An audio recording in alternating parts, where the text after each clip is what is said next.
When people think of disasters, they imagine something loud. Unexpected earthquakes that snap roads in seconds, gas explosions that bring down buildings, volcanic eruptions that cover entire cities in ash. But sometimes, the real danger is creeping in without a sound. Parts of Arizona are sinking, slowly losing elevation year after year. Why is this happening? And just how much damage can something like this actually cause? Arizona isn't sitting on solid rock. It's sitting on a geological layer cake of sand, clay, and gravel. Think of the ground beneath your feet like a giant wet kitchen sponge. When a sponge is full of water, it's fluffy and holds its shape.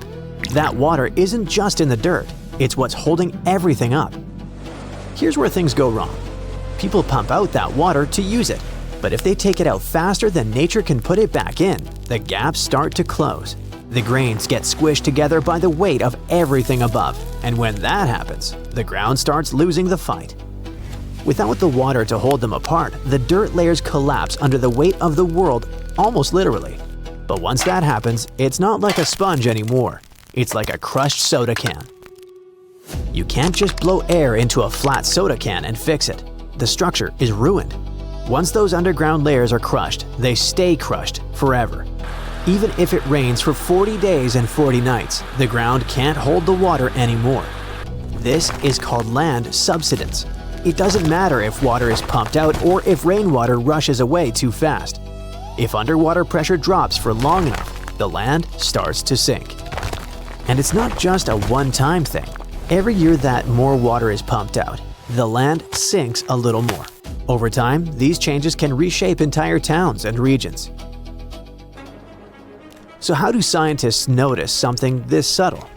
From the ground, subsidence is hard to spot. The surface doesn't suddenly drop in one obvious place. Buildings don't suddenly tip over. You won't wake up one day to see your neighbor's house being a few inches lower than yours. Most of the time, everything looks normal. So to really see what's happening, scientists have to look from above, way up from space. Scientists use INSAR satellites, super precise scanners in orbit that can spot ground changes thinner than a US nickel from hundreds of miles away. Using this method, scientists tracked parts of Arizona over several years. What they found was alarming. Large areas weren't just sinking a little. Some places were dropping by inches every year. In certain regions, the total drop added up to several feet in just a short span of time. And this wasn't limited to one small spot. Entire basins were moving downward together, like a slow-motion elevator heading down. What made this even more concerning is that the sinking didn't stop during the wetter years. Even when rainfall increased and water levels rose a bit, the land kept sinking. In some places, this process actually sped up. That told scientists something important. The ground wasn't just reacting to short-term weather, it was responding to years of pressure building underground. Even from space, the pattern was impossible to miss. Wide regions glowing on satellite maps, showing steady downward motion year after year. What looked stable from the street turned out to be quietly shifting across miles of land. And once scientists could see it clearly, a bigger question emerged. What now? The surface can only take so much before it snaps. The land doesn't sink evenly. One spot drops fast, another barely moves. That pulls the surface in opposite directions. The surface tries to stretch, but eventually it snaps. And we aren't talking about sidewalk cracks. The earth literally rips open, creating jagged wounds called fissures, wide enough to split roads apart and damage paved highways. Infrastructure absolutely hates this. Roads bend, twist, and buckle. Pipes and cables buried underground are yanked out of alignment or torn apart. Canals that depend on a gentle, steady slope suddenly stop flowing the way they're supposed to. Even buildings that look fine at first start to give themselves away. Floors can tilt, doors might refuse to close, and long fractures can appear across walls. Wells are affected too. As the ground compacts, it crushes the underground rock layers like a vise. This closes off the flow, turning a working well into a dry hole. Basically, by pumping too much, we're breaking the pump. But it might get worse. These problems spread across entire basins, meaning damage can show up far from where the sinking first began. By the time surface damage becomes obvious, the underground changes that caused it may already be locked in, which means the real challenge isn't fixing the cracks you can see. It's dealing with the ground that's still slowly changing beneath them. So, can this be stopped? Or maybe reversed? Here's the harsh reality. There is no undo button for this.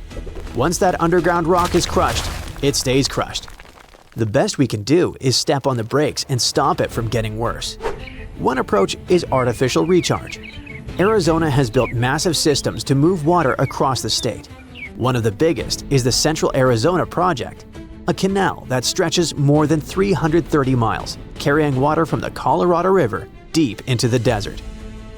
They dump massive amounts of water into giant empty fields called recharge basins, letting it seep back underground to repressurize the earth. It's not fixing the crushed sponge. That damage is done. It's more like loosening your grip so you don't crush it even more. You don't get the space back, but you can keep things from getting worse. The other approach is tougher. Arizona drew some hard lines on the map. They're called active management areas, and inside them, groundwater use is tightly limited. You can't just drill a well anywhere and pump non-stop anymore. The goal is to stop one area from sinking so fast that it pulls everything around it down too. In places like Phoenix and Tucson, where these rules kicked in early, the sinking actually slowed down. In other parts of the state, where pumping stayed heavy and rules were looser, the ground kept dropping. Not because the idea doesn't work, but because slowing subsidence only works if pressure is eased early. Arizona is just the latest member of the Sinking Cities Club. In fact, there are far worse cases around the planet. Look at California. The Central Valley there is basically the world champion of deflation. Farmers have been pumping water out of the ground so aggressively for so long that in some spots, the land has dropped by 30 feet. It's gotten so bad that gravity-fed canals are confused because water doesn't like flowing uphill. Then you have Mexico City. The problem there goes back hundreds of years. The city was built right on top of an ancient drained lake bed. As water was pumped out to support a growing population, the ground began to sink. In some neighborhoods, buildings now sit many feet lower than they did a century ago. Streets have been repaved again and again, not because they wore out, but because the city itself kept dropping. It's happening all over the map, from coastal towns to big farming hubs. The ground is getting tired of holding us up. Arizona is just proving how sneaky this can be. It quietly reshapes the world while we're busy looking at our phones, which makes you wonder. If huge chunks of the planet can sink this quietly, how many places are changing right now without anyone noticing? It really makes you rethink the phrase solid ground. Maybe the ground floor will become a basement in 30 years. Or maybe it's just Earth sending us a bill for all the water we carelessly throw away. Okay, just like Arizona, those jokes are a bit dry. So I'll stop now before I sink any lower. Thanks for watching, and try not to let the situation get you down. Australia feels like the safest place on Earth, geologically speaking. No megavolcanoes, no massive fault lines slicing cities in half, no constant earthquake alerts. It looks solid and unbreakable, but according to a brand new global stress map of Earth's crust, Australia is one of the most internally stressed pieces of land on the entire planet. It's not shaking or cracking yet, but it's quietly storing energy like a bent ruler about to snap. To understand why this is such a big deal, imagine Earth's crust like a giant jigsaw puzzle made of moving slabs called tectonic plates. These plates float on softer rock below and push, pull, or grind against each other. Where plates meet, earthquakes and volcanoes make sense. But stress doesn't just stay at the edges, it travels. It builds up inside plates too, like pressure spreading through frozen ice when you squeeze it. Scientists mapped over 100,000 real stress measurements, from oil wells, rock tests, and earthquakes, to see where Earth is being squeezed the hardest right now. When they laid all the data together, the map lit up like a warning sign, and Australia stood out. This shocked scientists because Australia sits far away from plate boundaries, which usually means stability. But instead of relaxing, the Australian continent gets squeezed from multiple directions by nearby plates, especially the Pacific and Eurasian ones. The stress doesn't release easily, so it piles up inside the crust, and then nothing moves. Until suddenly everything does. One of the strangest discoveries showed up in places like the Bowen Basin, where stress directions twist and rotate underground. That's bad news because unpredictable stress behaves like glass about to shatter. These rotating stress fields make it nearly impossible to say when or where cracks could form. It could be years away or tomorrow. And human activity makes it even riskier. Drilling deep into the crust for geothermal energy or injecting fluids underground can nudge these stressed zones just enough to trigger fault movement. This doesn't mean Australia is about to split in half next week, but it does mean the idea of geologically safe might be outdated. Scientists now think Australia could eventually fracture internally and form new fault systems where none existed before. What makes the new stress map different from older models is that it doesn't just explain past earthquakes, it helps identify future risk zones before anything breaks. Countries can use this data to decide where drilling is safer, where tunnels shouldn't go, and where infrastructure needs reinforcement. But even with all this data, we still can't predict the exact moment Earth will snap. Stress maps tell us where the tension is. They don't tell us when it gives up. But this idea of continents quietly tearing themselves apart isn't just theory. Africa gives us the clearest real-world example. It's slowly unzipping itself. So slowly that no human will ever wake up and see a new ocean where land used to be, but fast enough that scientists can actually measure it happening right now. Deep beneath East Africa, the ground stretches, thins, and pulls apart as if the continent is taking a deep breath and never fully exhaling. And over millions of years, that stretch could turn into an ocean. This whole process centers on something called the East African Rift System, or EARS for short. Think of it like a giant tear running through the continent, thousands of miles long, cutting through countries like Ethiopia, Kenya, Tanzania, and Mozambique. It's one of the biggest rift zones on Earth. A rift zone is exactly what it sounds like, a place where the planet's crust is being pulled apart instead of squeezed together. And Africa just happens to have one of the most dramatic examples anywhere on the planet. What's really happening is that Africa isn't one solid plate anymore. It's splitting into two massive chunks, the Nubian plate to the west and the Somalian plate to the east. These two plates are drifting away from each other at a speed that sounds laughable, just less than an inch per year. That's about the speed your fingernails grow. But give that process millions of years and suddenly continents don't look so permanent anymore. In 2018, photos of a giant split in Kenya went viral across the internet. Headlines screamed that Africa was splitting in half right now. It looked dramatic, but that moment didn't mean Africa suddenly broke overnight. That rupture was more like a surface ripple, a small local sign of a much bigger process that's been going on for around 25 million years. And if we could travel in time to 5 or 10 million years from now, we would probably see the crust thin enough for seawater to rush in. When or if that happens, East Africa would slowly peel away from the rest of the continent, and a brand new ocean basin would form between the two plates. Africa would lose its eastern shoulder, and maps of the world would need a serious update. As strange as that sounds, it's actually totally normal for Earth. The planet never stops reshaping itself. It just works on a timeline so slow that our brains struggle to process it. The continents we know today feel ancient and permanent, but they're basically temporary arrangements. About 138 million years ago, South America and Africa were locked together like puzzle pieces. You can still see it if you look at their coastlines. They match almost perfectly. East Africa drifting away will just be the next chapter in that story. Australia's story could follow a different path, but the physics are similar. Stress builds, rock resists, then the rock fails. And stress doesn't care about borders, cities, or how calm the surface looks.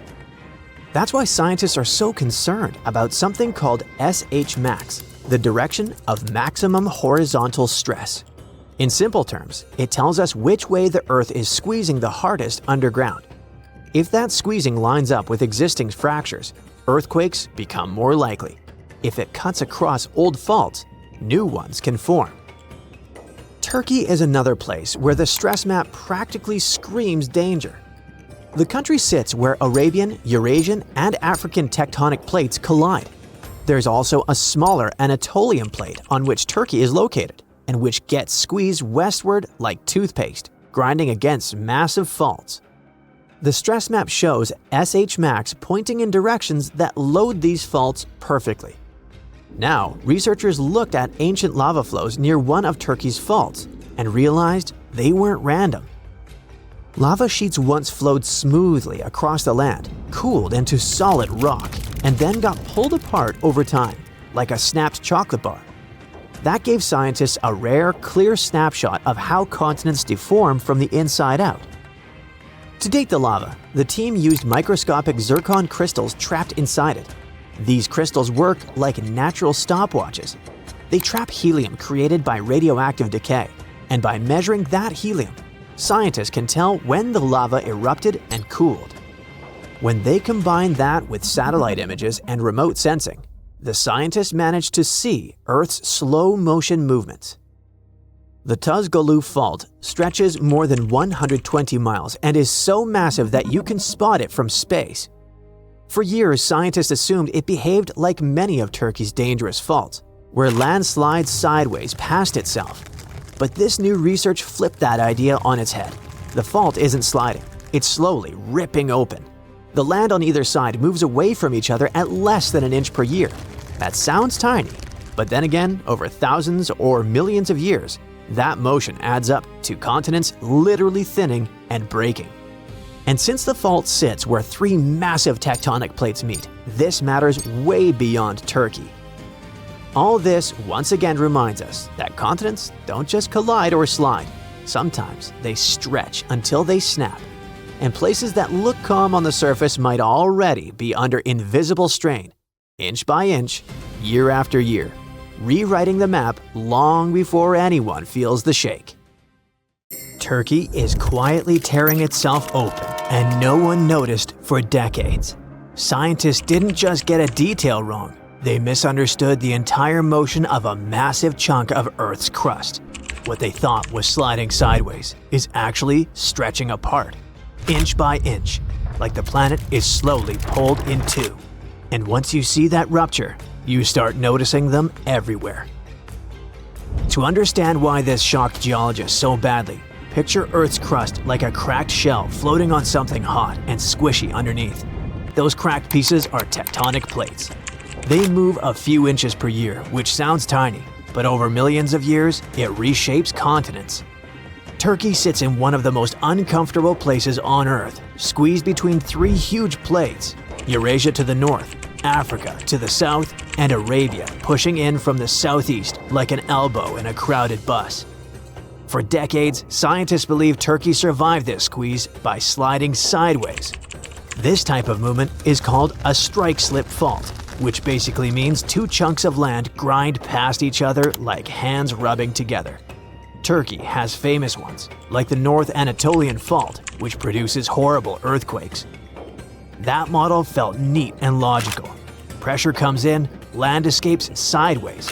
Problem solved. Or so everyone thought. But geology doesn't always follow neat models made up by humans. There is a long fracture running beneath salt flats and farmland under central Turkey. It never behaved like the dangerous sideways faults, so it got less attention. Then researchers from Curtin University decided to look closer. And instead of watching earthquakes, they watched lava. Ancient lava. Lava that flowed across the fault thousands of years ago, cooled into solid rock, and later ruptured apart. There are tiny crystals called zircons inside that lava. They're basically nature's stopwatches. Zircons trap radioactive elements that decay in a predictable rate, so scientists can tell exactly when the lava cooled. When they matched lava chunks on opposite sides of the fault and measured how far they drifted apart, the team managed to reconstruct how the fault was moving over thousands of years. It turned out that the fault wasn't sliding sideways at all. it was slowly and steadily pulling apart, just a fraction of an inch per year. That's thinner than a grain of rice, but over geological time, it's massive. This type of fault is called an extensional fault, which means the crust stretches until it thins and breaks. In simple terms, Turkey isn't just being squeezed, it's being torn open. And as if that wasn't dramatic enough, the story gets worse. Other studies show that parts of Turkey's crust aren't just stretching, they're dripping downward into the mantle. When dense chunks of crust get heavy enough, they peel off and sink like blobs of wax in a lava lamp. Scientists call it lithospheric dripping, and this process is basically Earth quietly losing pieces of itself. When that happens, the surface above weakens. The land rises, sinks, fractures, and rearranges. Earthquakes don't always need plates to slam together. Sometimes the ground fails because its support system melts away from below. That's why Turkey's geology now looks less like a solid slab and more like stretched taffy over a fire. Turkey isn't alone with the tectonic drama. Africa is unzipping itself so slowly that no human will ever wake up to a brand new ocean outside their window, yet fast enough that scientists can measure it happening right now. Deep beneath East Africa, the ground stretches and thins. Over millions of years, that constant stretch doesn't just rupture rocks, it rewrites geography. And it can literally create an ocean where solid land once stood. All of this focuses on something called the East African Rift System. This rift runs thousands of miles across places like Ethiopia, Kenya, Tanzania, and Mozambique, and it ranks among the largest rift zones on Earth. A rift zone is where the planet's crust is being pulled apart instead of being squished together. Africa doesn't just have a rift zone, but one of the most extreme versions anywhere, and it's been stretching for tens of millions of years, like a slow-motion disaster movie. And the continent isn't one solid piece anymore. It's splitting into two massive tectonic plates. The Nubian plate sits to the west, the Somalian plate to the east, and they're drifting apart at less than an inch per year, which sounds like a joke until you realize your fingernails grow at about the same speed. But just like in Turkey, this tiny movement adds up over millions of years. Back in 2018, photos of a massive rupture in Kenya caused chaos over the internet, and headlines panicked everyone with the news that Africa was splitting in half. The image looked intense, but it didn't mean the continent snapped overnight like a broken cookie. A much deeper process has been going on for about 25 million years already. And if we could jump another 5 or 10 million years into the future, we'd probably watch the crust stretch so thin that seawater finally rushes in and fills the gap. While Africa is tearing apart vertically, like a slow zipper, India could be splitting in a totally different way, horizontally into two giant layers, each about 60 miles thick, right as it crashes into Eurasia. And this collision is what gave us the Himalayas and the massive Tibetan plateau sitting behind them like a high-altitude backstage area. Everyone agrees on the basics. India has been creeping north for over 60 million years at about the speed your hair grows, slamming into Eurasia and forcing rock upward until it turned into the tallest mountains on Earth. What no one fully agreed on was how Tibet got so insanely high. Some scientists thought India was too buoyant to sink and just slid underneath Eurasia. Others imagined the plate buckling like a sheet of paper pushed into a wall. Then a third idea showed up and changed the vibe completely. This new theory says the Indian plate is delaminating, which means its top layer peels away and props up Tibet. At the same time, the heavier bottom layer sinks into the mantle, the hot semi-molten layer beneath Earth's crust. Scientists can't drill that deep to check, so they followed a clue instead: helium leaking from Tibetan hot springs. Helium-3 is incredibly rare and mostly comes from deep inside Earth, and helium-4 forms closer to the surface. When researchers measured gases from hundreds of springs, they found helium-3 leaking out in northern Tibet. It means that the mantle sits dangerously close to the surface there. Farther south, that signal disappears. So it most definitely means that the plate hasn't fully split yet. But we have earthquake patterns that line up with the same story, so it looks like India isn't just pushing mountains up. It's peeling itself apart from the inside while doing it. All these tectonic processes fit in well with the new massive global stress map. It shows where the planet is holding it together and where it's dangerously close to rupturing. Scientists built it from over 100,000 real stress measurements taken from boreholes, earthquakes, and field tests, which is more than double what we had less than a decade ago. Stress here means the invisible push and pull forces inside Earth's crust, the same forces that quietly load faults for years before one bad day turns into an earthquake. This map doesn't just help explain earthquakes, but also not to mess things up ourselves. If you drill a tunnel, inject carbon underground, or build a geothermal plant without knowing which way the rocks want to snap, you're basically poking a sleeping dragon. Engineers use this stress data to decide how to angle wells and tunnels so they don't accidentally cause failures. Basically, we're finally getting a live dashboard for Earth's breaking points, and that's a big deal when you live on the surface of a restless planet. For a long time, we treated continents like rigid boards floating on soup. Now they look more like stressed muscles, flexing, tearing, healing, and tearing again. It shows that the planet under your feet isn't finished. It's still under construction. So many asteroids pass through our solar system and we don't even know about it. Those are rocky pieces of material left over from the time when our solar system was forming, about 4.6 billion years ago. They move around the sun, but not in the way planets do. We're talking about true rebels that prefer to follow some pretty strange paths. Plus, they spin in different ways as they travel between planets and other space objects. And the majority of them come from the main asteroid belt that's located between Jupiter and Mars. Most stay there. But Jupiter has quite a strong gravity, so it can push some of those flying rocks in different directions, and towards us too. They're sometimes round, and sometimes they have odd shapes, with pits and holes from all that crashing into other space rocks. As we currently know, there are more than 1 million of them in the main asteroid belt, and that's all good until some of them move in our direction. NASA keeps an eye on them, so we know everything's fine, at least for now. But that wasn't always the case with our beloved home planet. If Earth could talk, it would probably share so many crazy asteroid stories. We're talking about those space rocks that left impact craters we call domes. They have a specific shape with a raised center, similar to when you throw a pebble in a pond and see some water splashing upward. But we'll never be able to learn about many others. I know this raised center sounds like something you're supposed to see right away, especially if an asteroid that once slammed into the surface was big. But we're talking about millions and millions of years of erosion, so wind, water, and even gravity do what they do best and erase traces.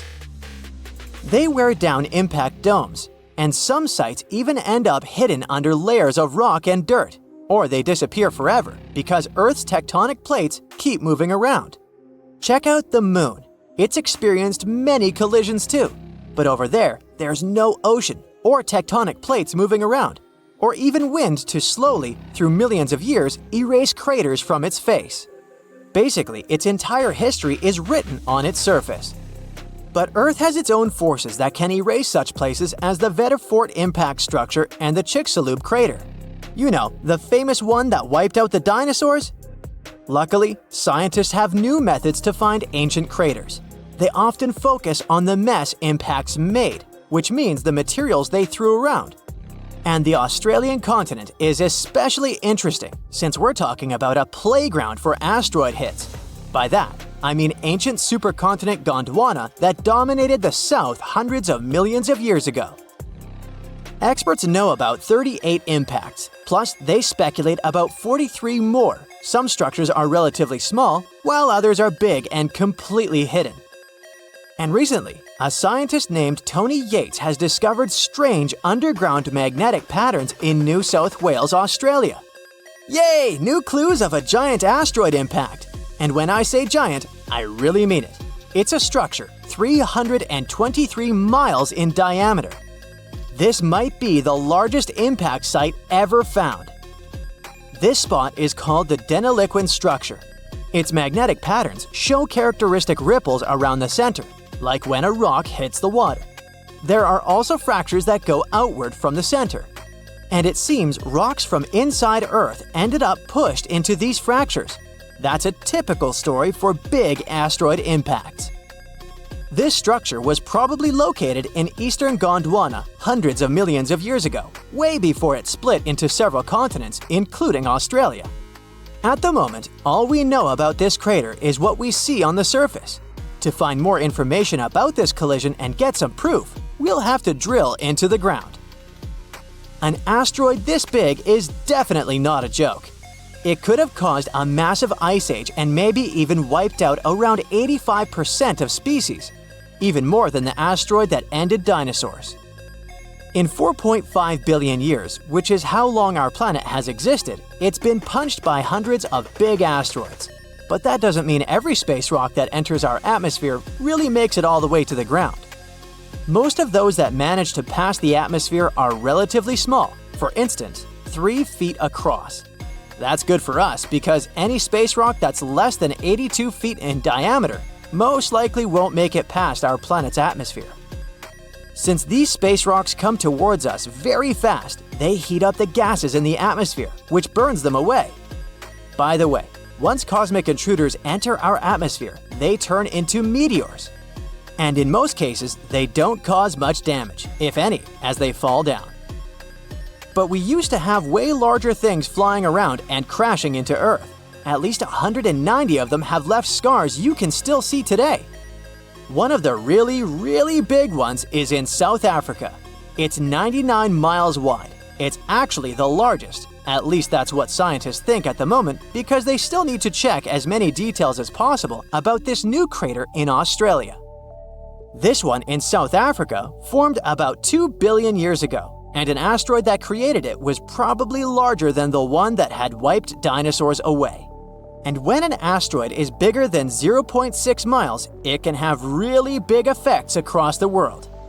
This impact was so strong that it could have caused fires everywhere and thrown lots of dust into the air. And when you have so much dust in the atmosphere, the climate on the planet can change for months or even years. Then we also have the most popular asteroid that made a giant hole we today call the Chicxulub crater.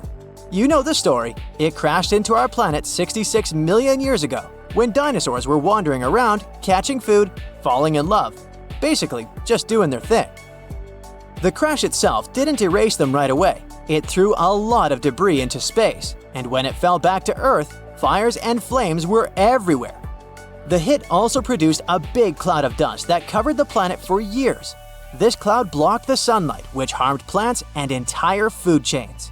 Even those dinosaurs that survived the crash and such difficult conditions had a hard time finding food, so they didn't make it. At least they left us many fossils and turned into the inspiration for movies and stories. A long time ago in Canada, something big crashed into our planet and left a big hole we today know as the Sudbury Basin. People used to think it was an asteroid, but now some experts think it might have been a giant comet made up of a mix of ice and rocks. The hole is almost gone now because of weather conditions though. But people still get to mine iron and nickel there, and at the same time find the leftovers of whatever space object fell there. If you move deep in southern India, you'll find a big hole called Lonar Crater. Locals stumbled upon it 200 years ago and believed it might be from a volcano. But now we know it's a trace from a meteor that crashed into the ground about 35 to 50,000 years ago. What's so special about this crater is that it's the only one known to have formed in a type of rock called basalt. Around the crater, there are hills covered in trees, and animals like peafowls and gazelles live there. Birds also like to visit the lake near the crater during the winter. And the lake itself is quite interesting too. It can turn pink because of all those tiny organisms that live there. But this color change doesn't last long.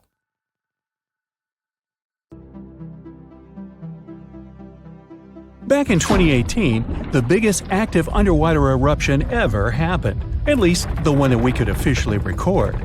Scientists followed earthquakes that struck the area in the western Indian Ocean off Madagascar.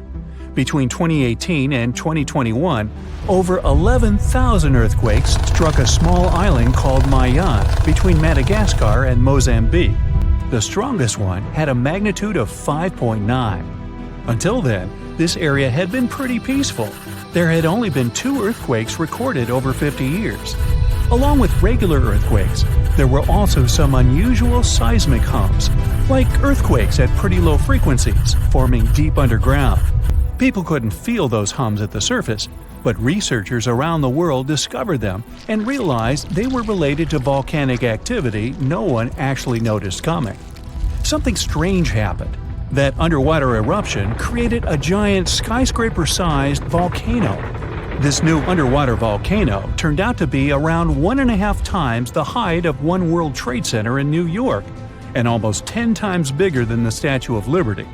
The area where it appeared had been explored in 2014, but it was almost flat, peaceful, and empty back then. Now, there is an actual volcano nearly 8,500 feet below sea level. The volcano gets its magma from a super profound reservoir located nearly 34 miles underground. It's the deepest reservoir of volcanic magma that we know about. The Earth has layers, and the middle one is kinda chunky. It's very much like peanut caramel filling many chocolates have.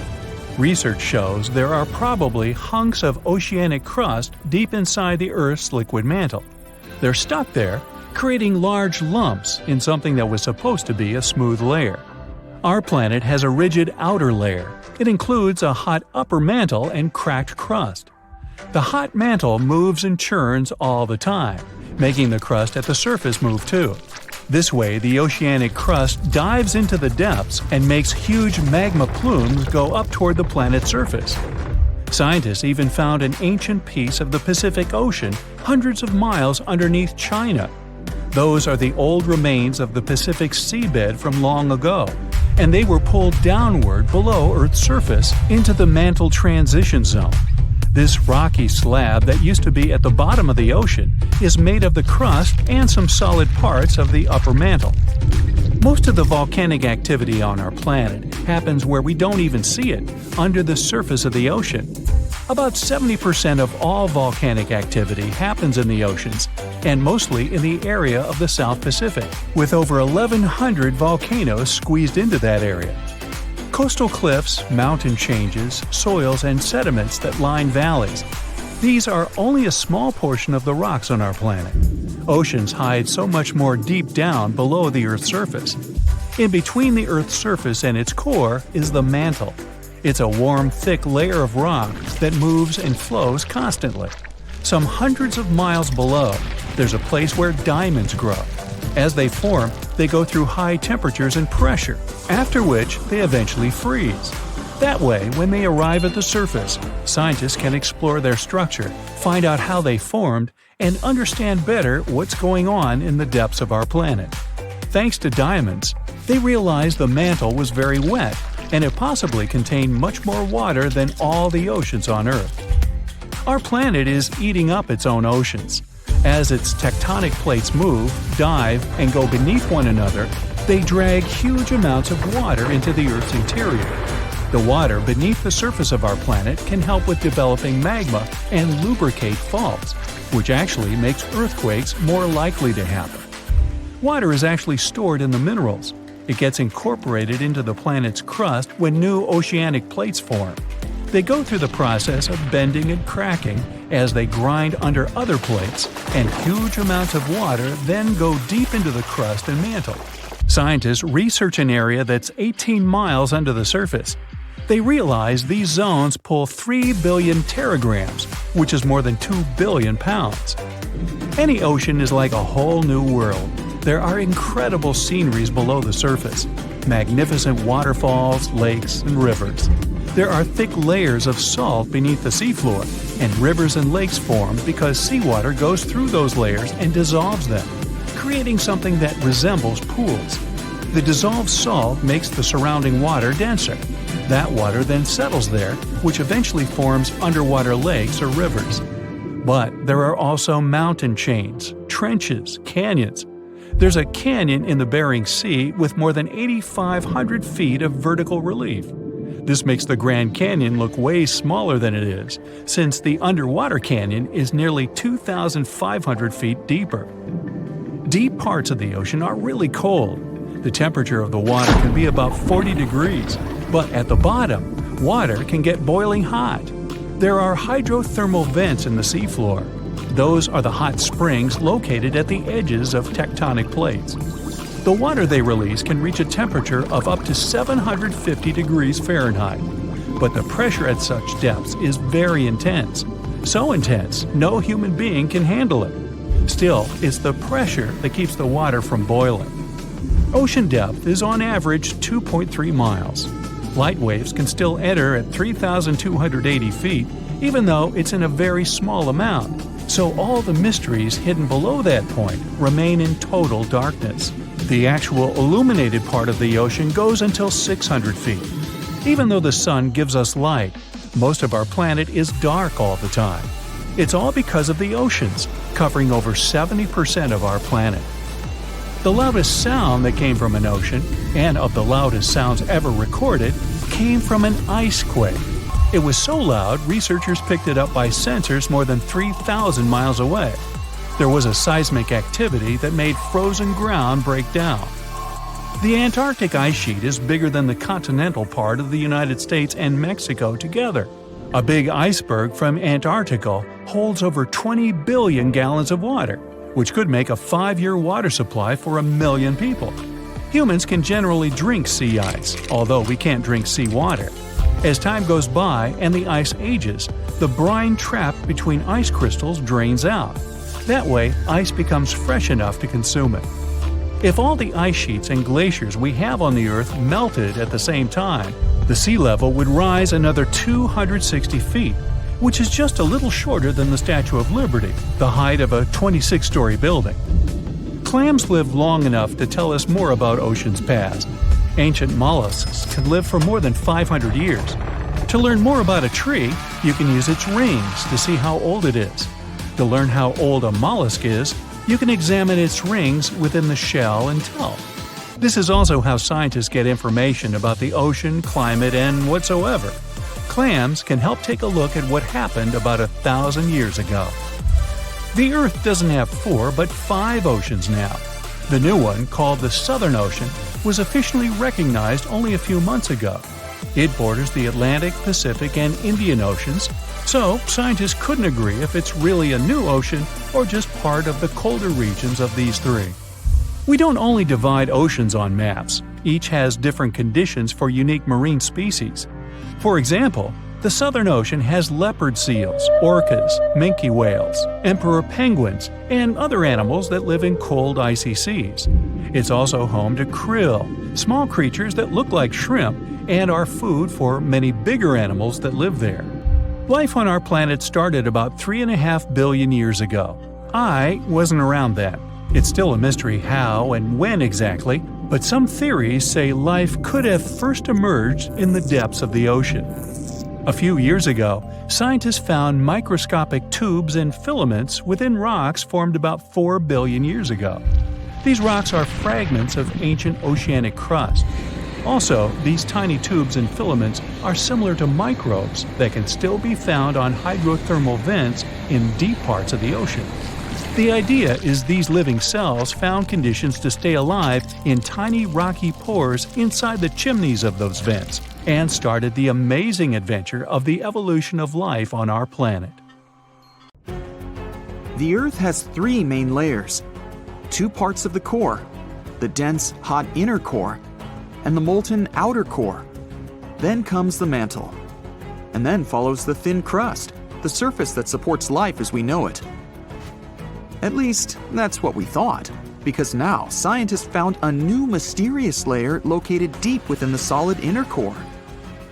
Earth's inner core is approximately 2/3 the size of the Moon. And made of nickel and solid iron, it's burning hot. The temperature at the center of our planet is the same as at the surface of the Sun.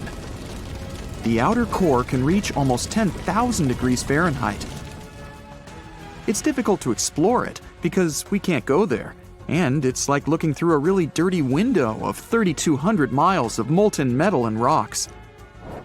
But we can rely on laboratory experiments on heated pressurized rocks, signals from seismic waves, and computer models.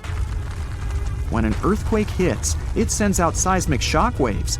Those waves travel through layers at a different speed, depending on the direction they go and the material they move through. In the new study, a team of scientists set a data set of 100,000 deep earthquakes. Some of them went over 60 miles below the surface. When an earthquake happens on one side of our planet, scientists track its waves all along to the other side. Waves change when they come to the other side, so scientists try to understand the materials these waves have passed through. They found a new layer in the core of our planet thanks to earthquakes. Normally, shock waves travel along the equator, but down below, they digress and go into different directions, about 60 degrees to the side. When waves pass through the inner core going from north to south, they will travel more quickly than waves going through the core parallel to the equator. It's important to understand the core because it creates our magnetic field, which in turn protects the planet from things like solar winds that are charged particles coming from the sun. In the 1960s, we discovered the Earth pulsates every 26 seconds. It's like clockwork, a giant heartbeat. The ground is slightly shaking, but we mostly don't feel it. Researchers can still track it. Some of them think the continental shelf comes as a huge wave break under the oceans. For example, the highest part of the North American continent falls off into a deep abyssal plain. One theory says waves hit this spot, producing regular pulses. It's like having all kinds of drums. You hit them with your hands and accidentally slam that one spot that produces the right harmonic bang to rattle our entire planet. If this theory is true, we're lucky there are no more spots like this that can shake the Earth.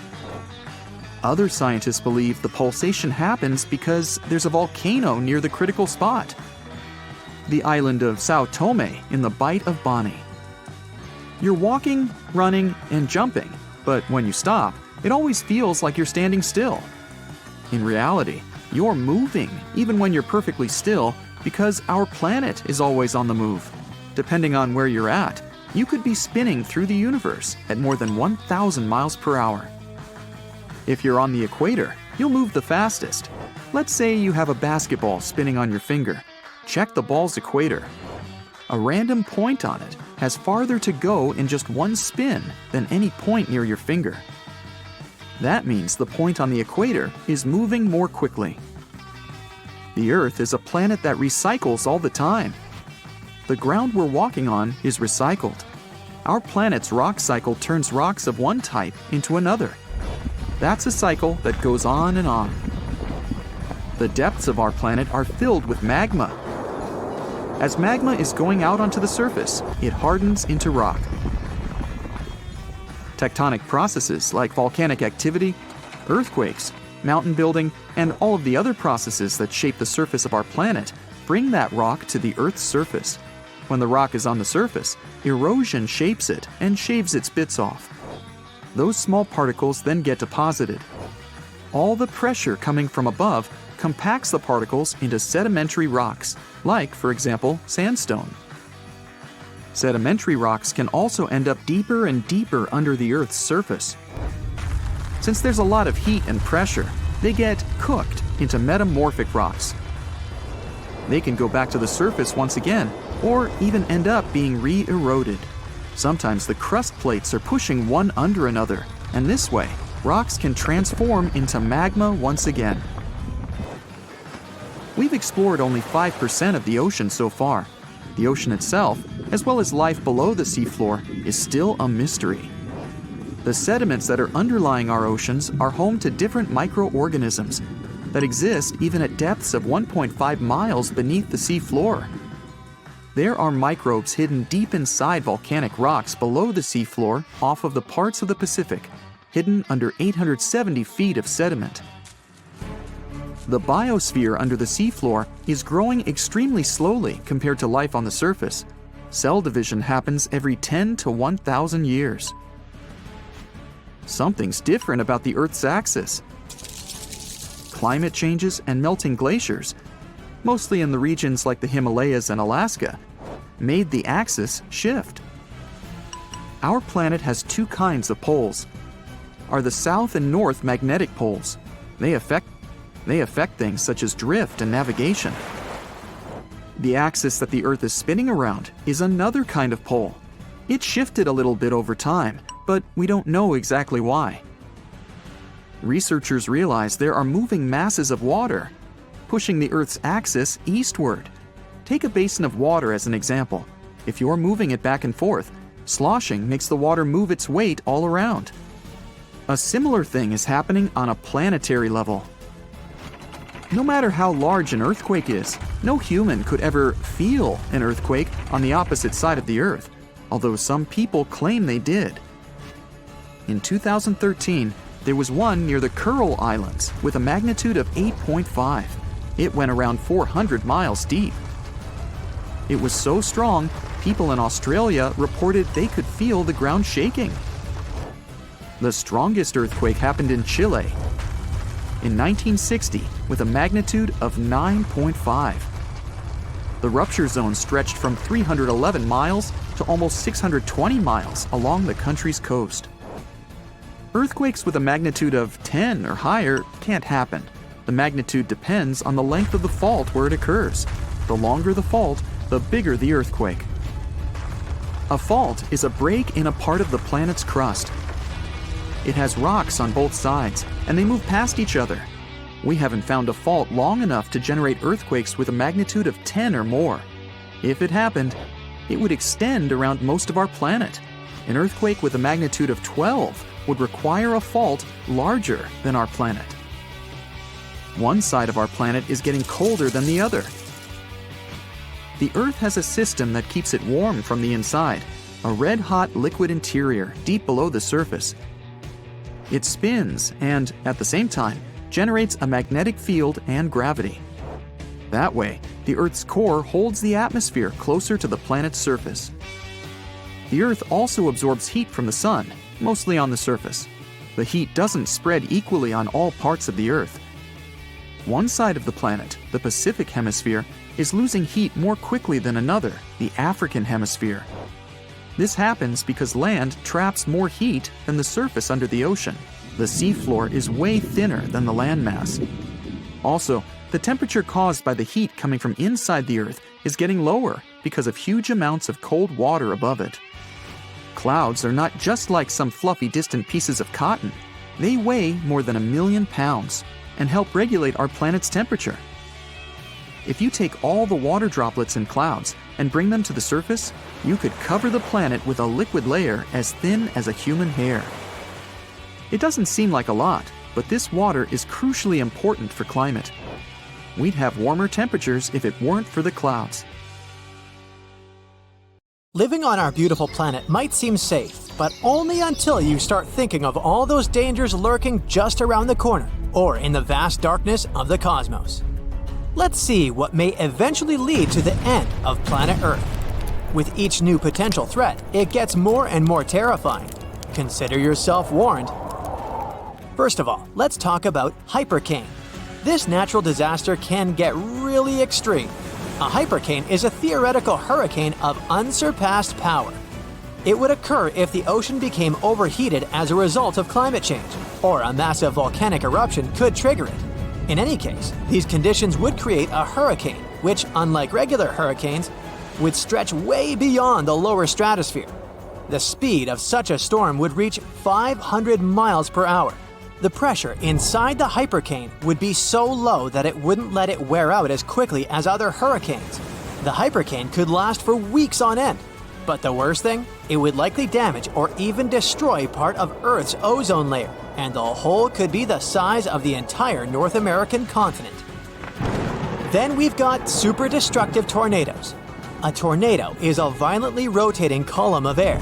It usually extends from a thunderstorm and is in contact with the ground.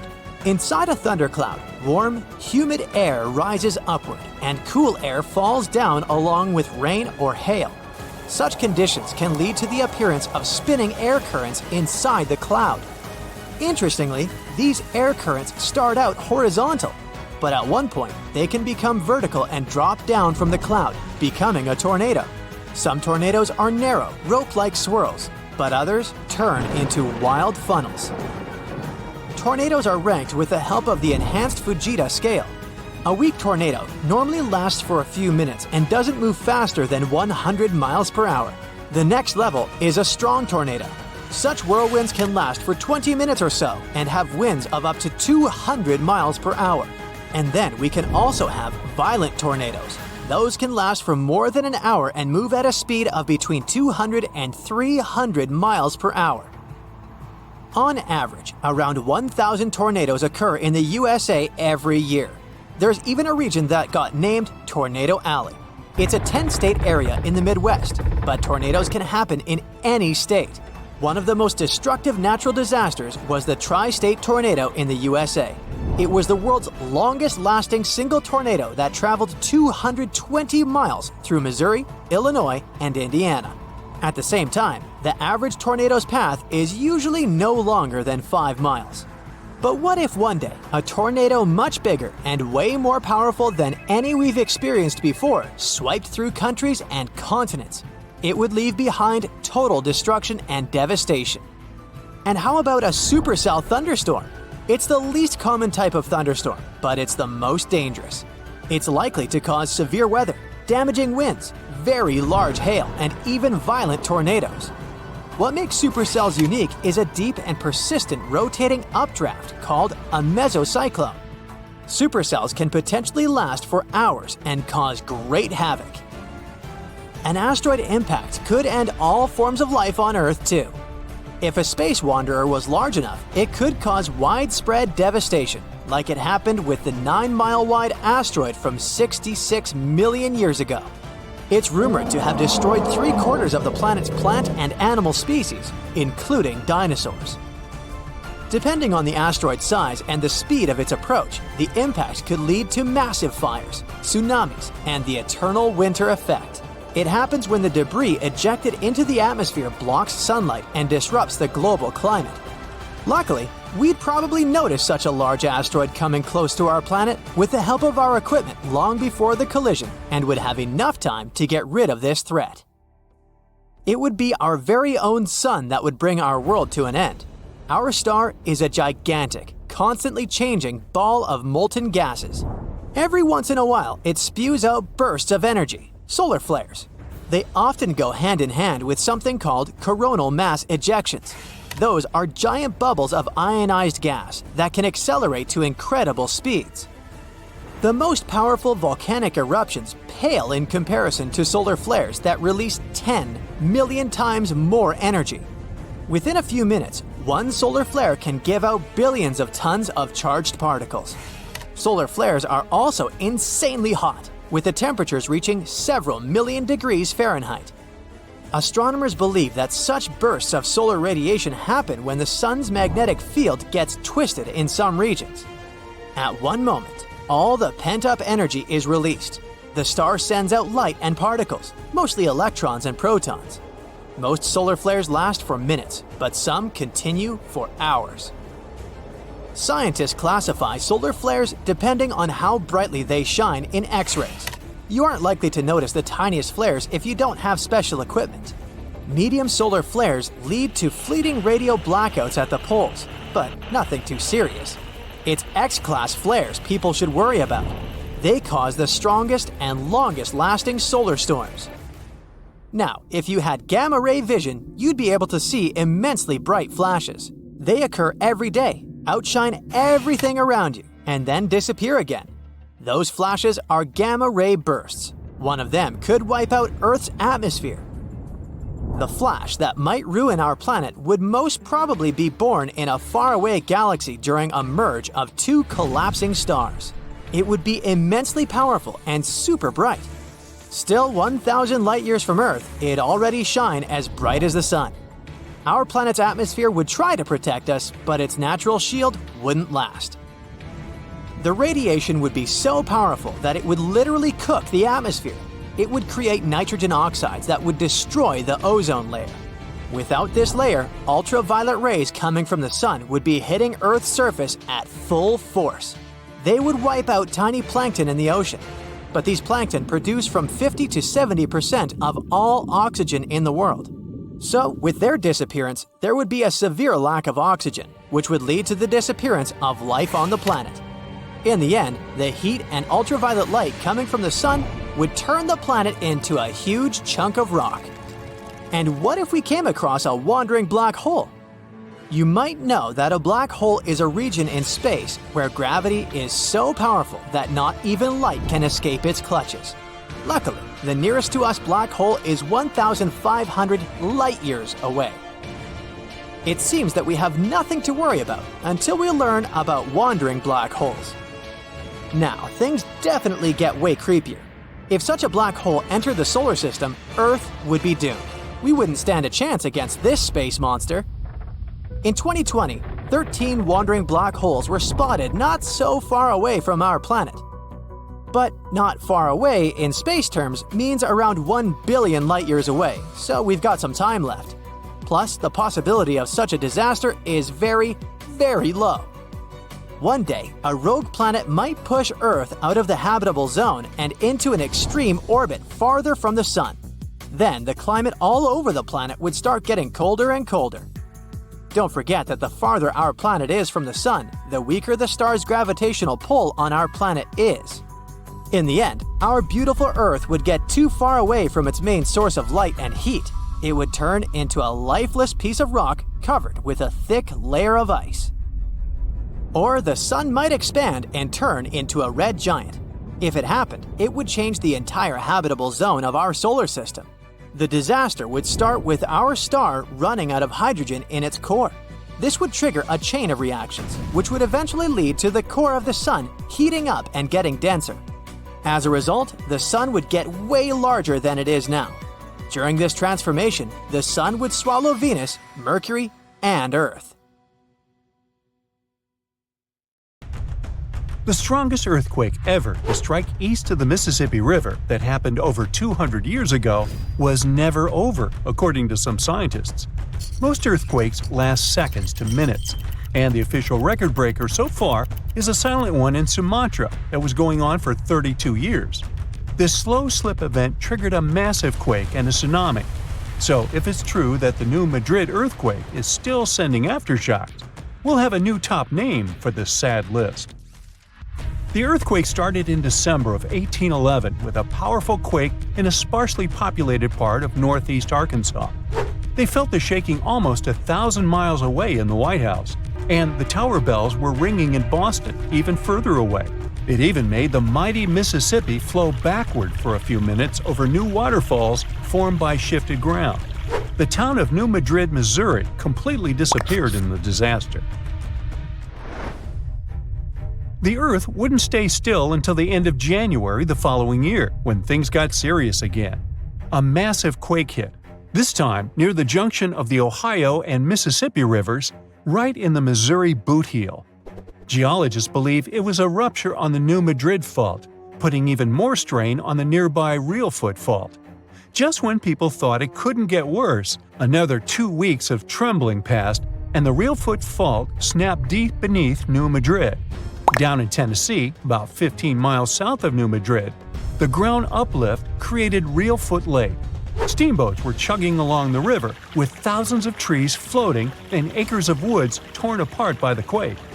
In St. Louis, Missouri, which is 160 miles away, buildings were badly damaged, and chimneys fell in Cincinnati, Ohio, 400 miles away.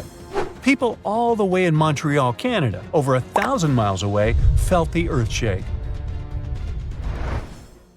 Seismologists have registered about 200 small earthquakes in the New Madrid seismic zone every year since 1974. Some researchers believe that up to 30% of those were aftershocks from those big quakes back in 1811 and 1812. In parts of the U.S. where there's not much tectonic action going on, these aftershocks could keep rumbling for years, maybe even centuries, after the big ones hit. Aftershocks are the Earth's way of releasing all that built-up stress from the main quake. When the ground shakes from the first earthquake, it puts a lot of pressure on the rocks nearby. And when those rocks can't take it anymore, they crack, causing even more shaking. That's the aftershock. and they can be pretty intense, especially right after the main quake, but weaken over time. Not all scientists agree that contemporary earthquakes have to do with those from 200 years ago. We mostly associate faults with those lines where Earth's plates meet. But there's a whole network of those right under the center of the North American plate. They're like relics from 750 million years ago, when North America was part of a supercontinent called Rodinia. When Rodinia started to break up, it left behind these rifts, weak spots in the Earth's crust that run deep beneath the modern Midwest. It could explain the earthquake action. An international team of geologists decided to take a fresh look at 3 major earthquakes that shook North America and end the debate. They used a new math method called the nearest neighbor. It says that if earthquakes are too close in space, time, and magnitude to be independent background events, then one is assumed to have triggered the other. Depending on how you look at the numbers, somewhere between 10 to 65% of the recent quakes in the region could be aftershocks of those historic earthquakes. And a huge quake that hit Charleston, South Carolina at the end of the 19th century might explain up to 72% of the earthquakes in the area since then. But not all places are the same, so the scientific debate continues. In 1774, British explorer James Cook noticed a glow in the distance. It was the volcano of Mount Yasur in Vanuatu. This bad boy had been spewing lava and ash ever since, and it's quite likely that it's been doing that for way longer. The volcano has been sitting at alert level since October 2016, which means things are really unsettled around there. They've even marked off a 2,000-foot radius around the crater to keep people safe. There have been low to moderate outbursts, shooting out ash, gas, and steam, and some bigger blasts throwing stuff outside the crater. Satellite images have picked up on some hot spots of sulfur dioxide plumes, showing that Yasur is still cooking up a big storm down there. Stromboli, one of the volcanic islands near Sicily, officially has the Guinness World Record as the longest continuously erupting volcano. It has been putting on a fiery show for over 2,400 years straight. Ancient sailors nicknamed it the Lighthouse of the Mediterranean. Most of the time, Stromboli's just spitting out spatter, but every now and then it throws in some lava flows or shoots up some moderately high fountains. Sometimes you might even catch a glimpse of steam-driven outbursts.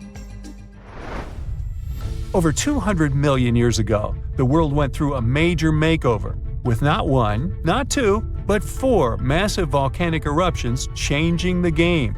It all happened in Rensselaer, a large chunk of island that used to be a supermassive volcano stretching across what's now British Columbia and Alaska.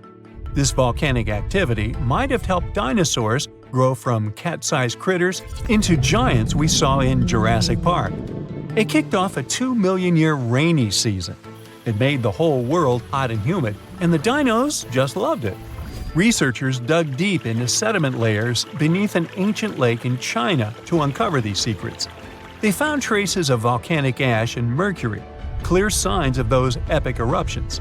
There were carbon signatures showing huge spikes in carbon dioxide levels, making the atmosphere toasty and the rain pouring down. It all happened in 4 separate pulses, each triggered by those monstrous volcanic blasts. There's a spot in a national park not too far away from Sydney, Australia, where a fire has been raging deep underground for at least 6,000 years. They call it Burning Mountain, and it's a coal seam fire, burning its way through a layer of coal beneath the Earth's surface. Once these underground fires start, they're pretty much impossible to put out. This ball of fire is up to 30 feet wide and extremely hot, but there's no flame, it's smoldering. The fire has been creeping along at a pace of about 3 feet per year. A local farmer first spotted it in the 19th century and thought it was a volcano. The people who have lived here for ages believe this place is sacred. They've used it for cooking and crafting tools, and tell that it started from a widow's tears or the torch of a hero. But experts think it could have been a lightning strike or coal heating up like a summer barbecue from the interaction with oxygen. Some say it might have been burning since before the dinosaurs roamed the Earth. No one knows exactly how long this mountain will burn or in what direction it'll move. Right now, the coal has enough oxygen to burn for centuries or even millennia without human intervention. The fire is heating up the mountain like a giant oven, making it crack and crumble, inviting in more oxygen to feed on. Even if humans decide to take action, these coal seam fires need truckloads of water and liquid nitrogen to tame them. Several years ago, explorers noticed that the smolder was creeping close to a cliff overlooking a little river. And depending on what the coal seam decides to do next, we could see some dramatic changes here in the coming decades. There could be flames with much more heat, or the coal seam could go deep, extinguish itself, and smolder out. You wake up, gasping for air, struggling to peel yourself from your bed. When you do manage to get your feet on the ground, it feels like they're glued down tight. You're twice as heavy. It feels like you're carrying another you on your shoulders all day long. Well, congratulations. You've woken up on an Earth where uncontrolled experiments with dark matter have doubled the force of gravity. Mass panic happens when over 8,000 aircraft fall as soon as the gravity spikes, crashing into buildings, forests, and oceans. And that's because airplanes suddenly lost the balance between the pull of gravity and the lift force necessary to keep them cruising. Pilots did attempt to save their planes, but GPS failed as satellites swiftly moved.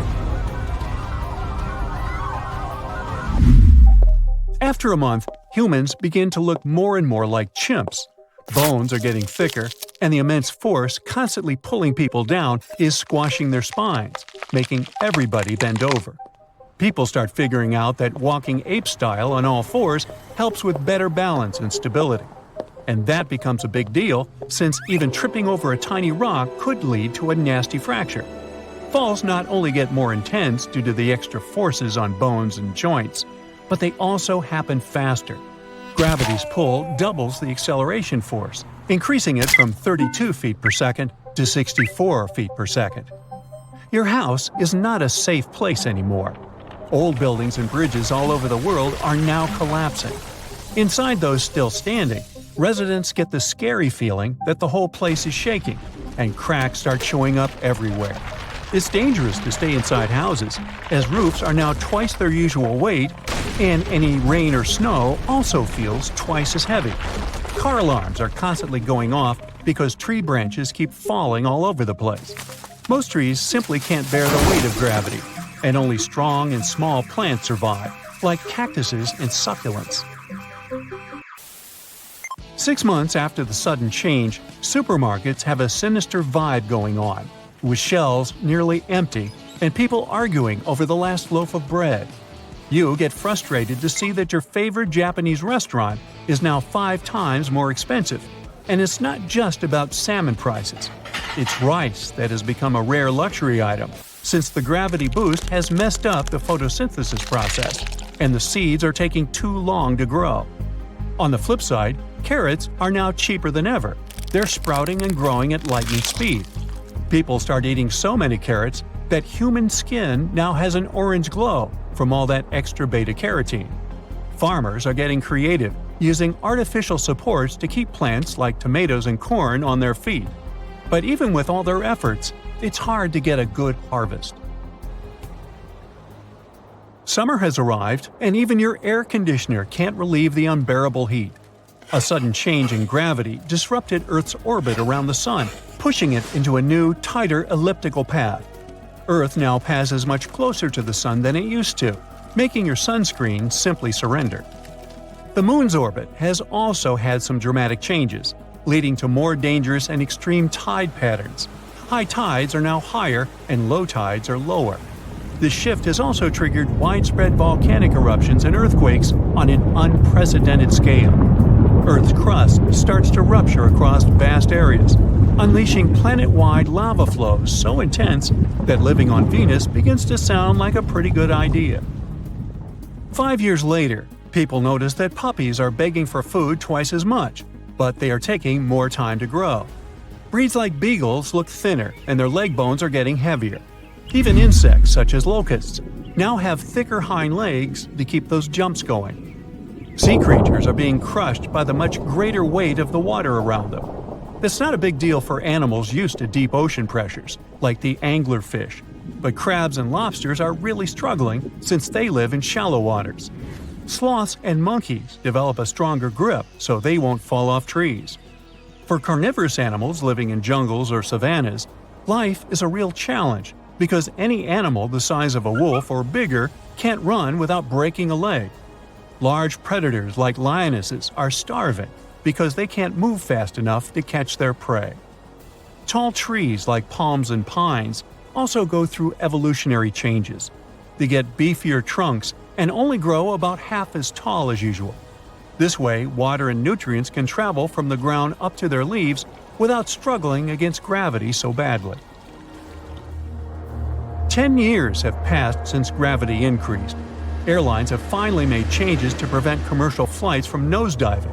The wings of airplanes are now longer. Pilots have learned to fly at altitudes twice as high, and flight speed has increased by 41%. To avoid people getting extremely nauseated and dizzy during takeoffs and landings, seats are now fully horizontal, like first-class bed-like setups, specially designed to minimize the nasty effects of gravity times 2. Flight attendants are trained to raise the seat at the passenger's feet after they pass out, so that blood can return to their head. The thing is, when gravity gets a power boost, it yanks your blood down to your feet and hands even more than usual, making your heart work extra hard to pump that blood around, especially to your head. 50 years have passed. Women in their 30s look like they are 60. Higher gravity decreases collagen synthesis, so even though they're still young, they're dealing with more wrinkles and fine lines, and their skin has already lost a big part of its elasticity. Wounds as small as a pimple pop or a paper cut also take much more time to heal. So people are excited about the creation of a Band-Aid made from fish skin from cod or tilapia that promotes local blood circulation and speeds up the healing process. People have also got used to wear exoskeletons made of titanium, which support and enhance the wearer's strength. This technology features cool joints at the places that copy humans' natural movements, giving people more flexibility and letting them move around more easily. Prototypes of personal flying devices start popping up after 100 years. The Gray Flyer is like a jetpack made of carbon nanotubes, making the structure strong without adding much weight. Instead of using fuel for propulsion, the device has these super thin but high-tech solar panels. Investors are still not sure if humans could fly long distances with it, but the Gray Flyer definitely can help people tackle tasks that have become almost impossible, like climbing a mountain or grabbing something from the attic. Things at the gym are pretty different too. The anti-gravity treadmill is a favorite among fitness enthusiasts because it uses air pressure to lift users, reducing the discomfort of gravity while running. People can also lift weights in booths when the gravity settings are customized. When training with G-force set at 3 or 4 times the new normal, muscles get stronger, making double gravity seem more bearable. However, the maximum set is 4.6, otherwise bones might crack. Over 500 years have passed. Thanks to these amazing technological creations, humans can now handle and establish colonies in other parts of the universe. A popular choice for family vacations is Kepler 452b, a planet about 60% larger than Earth, orbiting in the habitable zone of a sun-like star. Kids especially like that place, as oceans have been discovered and hotels have been built near rocky beaches. On the other hand, traveling to places in the universe with lighter gravity is like going to an oasis of tranquility. So Mars and the Moon have become known for amazing yoga retreats. With their gravitational forces much weaker, people can breathe more easily there and move around with more freedom. Keep in mind that these trips are expensive, so you might want to start saving up now. A magnitude 15 earthquake has the potential to completely destroy our planet and evaporate all the water in a matter of seconds, leaving Earth uninhabitable. Over 500,000 earthquakes happen annually, but none have a magnitude of 15. 90% of quakes occur in the terrifying Ring of Fire zone located around the Pacific Ocean. The ground there is like jello. It shakes almost constantly. The most powerful earthquake to have ever struck Earth had a magnitude of 9.5. That much power can lengthen or shorten the day. But there's probably an earthquake in the confines of your own home now caused by a speck of dust landing on a table. But it has a power of -15 magnitudes. Earthquakes happen when tectonic plates move. They're like Lego pieces that are not properly secured, and when they move up, down, or hit one another, the ground also moves, triggering earthquakes. This tectonic energy acts like a battery. It stores energy for a long time, up to 500 years. When this stored energy is released in a sudden burst, the consequences are horrifying. Even the strongest structures submit to this relentless force that leaves a trail of destruction in its path. In some instances, earthquakes can even trigger tsunamis, amplifying the chaos. Such a crazy amount of power can split the ground open and cause severe damage. The strength of an earthquake is measured by the Richter scale, but now it's being replaced by the moment magnitude scale. When there's an earthquake, we hear about how strong it is. It's usually from 1 to 10.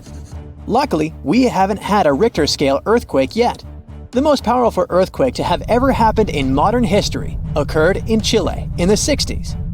It was around 9.5 on the Richter scale, and it altered Earth's rotation and messed up the length of the day by around 2 milliseconds. It also triggered a massive tsunami and affected a vast area of 155,000 square miles. The Richter scale doesn't actually have a limit.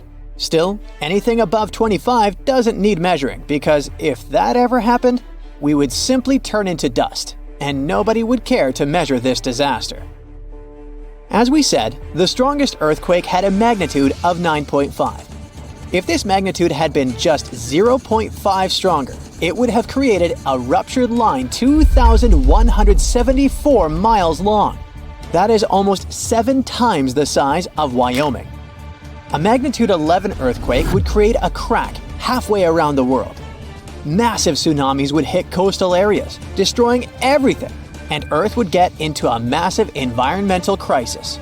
If you love hiking, you would have new mountains to explore, created by the terrifying earthquake. Even the temperature would increase because of volcanic eruptions and the resulting greenhouse gases. It would turn our planet into a hot oven. The safest places would be far away from any buildings, seas, oceans, and mountains where there would be a low chance of a landslide. Countries unprepared for earthquakes would be totally destroyed, and cities would turn into piles of rubble and dust. Going up on the Richter scale would only make things worse. But don't worry, an earthquake of that power is impossible. Earth's crust doesn't have enough energy to produce such earthquakes. But there is something that has much more power and can produce mega earthquakes. Asteroids are powerful enough to destroy our planet, as we all know from the dinosaur era. That asteroid was around 6 miles long, and it caused massive damage to the planet. It triggered earthquakes that shook the ground constantly for months. These terrifying quakes were about 50,000 times stronger than the Chile earthquake. They also triggered a tsunami that was 30,000 times more powerful than the Indian Ocean tsunami. And the latter was one of the most devastating tsunamis to have ever struck Earth. The earthquakes caused by the asteroid had a magnitude of 11, making it the most powerful and scariest natural disaster ever. And let's hope it stays that way. The Indian Ocean tsunami affected only certain areas of the world. Meanwhile, the asteroid tsunami affected every part of the world and had 33-foot-tall waves. Even if you had traveled to the most remote place on Earth, you wouldn't have been able to hide from this Grim Reaper. A 15-magnitude earthquake wouldn't be 15% stronger than the Chile earthquake. The scale doesn't work like that. It would be around 100 million times more powerful than a 9.5 magnitude quake. It could make all the water on Earth evaporate, leaving us devastated and without any H2O to survive. All ecosystems would collapse, all food chains would be broken, and only some super strong bacteria would probably survive the impossible. That is only a fraction of the frightening things that could happen. The ocean is like the AC for our planet. Without it, Earth would be super hot. The ocean also serves as a shield from the sun's powerful rays. It acts as a heat absorber and cools Earth. Scientists think that the most dangerous thing would be the inability of Earth's crust to survive the violent shakes of the 15-magnitude earthquake. If our planet miraculously survived and didn't turn into dust, there would be massive openings in its crust. The ground would become gelatinous. It would randomly move up, down, left, and right, and no building would survive that. Our civilization would be brought back to the Stonehenge era. Tectonic movements like this are devastating. A similar thing happened in Japan when tectonic plates moved 165 feet from each other and then snapped back together, creating a 9-magnitude earthquake. No place on Earth is immune to this bone-chilling natural phenomenon. Still, certain places have higher chances of being destroyed than others, like the Ring of Fire, where 90% of earthquakes happen. This is a place where earthquakes are almost everyday occurrences. The Ring of Fire is located in the Pacific Ocean. It forms a ring around the continents that surround the Pacific. There, several tectonic plates meet, creating highly unstable ground. To make the problem much more terrifying, 75% of active volcanoes are located in this area. 90% of dormant volcanoes are also there, making this place extremely dangerous. Scientists carefully study this region to find a way to predict when the next earthquake might strike. The Ring of Fire is not the only place at risk of earthquakes. In California, along the San Andreas fault line, 2 tectonic plates have been storing power for more than 200 years. The San Andreas Fault is 715 miles long and has the potential for a massive earthquake. This region has its fear of violent earthquakes like the one that happened in San Francisco in 1906. It had a magnitude of 7.8 on the Richter scale. Scientists' predictions are terrifying. They say that the chance of a 6.7 magnitude earthquake is very high in the area. If all hell starts to break loose, you should know how to survive. Avoid anything that might fall on you, like windows, closets, or unstable ceilings. The official phrase from emergency experts is drop, cover, and hold on. Stay low to the ground. Hide under something stable like a table, and remain there until the shaking stops. Make sure to stay in your shelter for another minute or two, just in case there are aftershocks or loose debris. Use your nose and smell for gas. If you do smell it, don't turn the lights on or do anything that might ignite it. Stay strong and be safe.